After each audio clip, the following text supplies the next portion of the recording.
যে ঝামেলাটা হয়েছে, মানে ওই যে হুমায়ুনের যে লোক আছে তার বাড়িতে যে বোম মেরেছে, বোম মেরেছে বলি তো তারপর দিন ও গেছে, তারপরে ও আস্থা অবরোধ করছে।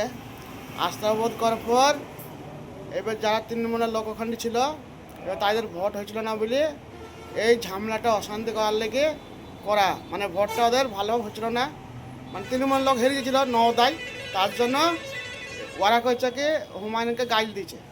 তাহলে হুমায়ুন কি গাইল শোনালো? ও তো পাল্টা গাইল দিয়েছে। তা কেউ কেউ বুঝছি এরকম নৃত্য জনতা উন্নয়ন পার্টির হুমায়ুন বিশাল গাইল দিচ্ছে, এই করছে। গাইল কি বিনা কারণে কেউ গাইল দেয়? তাকে গাইল দিচ্ছে বলে গাইল দিচ্ছে, এক হাতে তালি বাজে?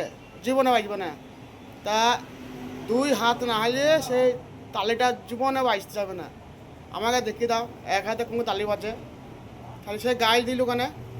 গাইল দিল বলে গাইল দিচ্ছে, পাল্টা গাইল দিচ্ছে, ভালো করছে। এরকম নেতার দরকার। তা আমাকে খুব ভালো লেগেছে ভিডিওটা। তা অবশ্যই লাইভ কমেন্ট শেয়ার করবা। আর এক একটা মেয়ে ভিডিও করে বলছি এরকম নেতায় গাইল দিচ্ছে, ই করছে। চাচা তুমি কোনো টেনশন নেবো না, নদাতে জিতে গেছ, রেজিনগরে জিতে গেছ। রেজিনগরে 40,000 ভোটে তুমি জিতে গেছো চাচা, কোনো টেনশন নাই। আর অবশ্যই লাইভ কমেন্ট শেয়ার করি, ফলো করে এই ভিডিওটা সবাইকে দেখার সুযোগ করে দাও। আর অবশ্যই এটা শেয়ার করে অন্যজনকেও দেখার সুযোগ করে দাও। একবারে 40,000 ভোটে জিতবে, 40 থেকে 50,000 ভোটে জিতবে, 40 থেকে 50,000 ভোটে জিতবে অবশ্যই। ভাল লাগছে চাচা, কোনো টেনশন নেবো না। হ্যাঁ, ও জিতে গেছে, কোনো টেনশন নাই। আর সব গ্রামে, মুসলমান গ্রামে সব একই চিঠি ভোট হয়েছে, সব 5টাই ভোট হয়েছে। খুব ভালো লাগছে চাচা।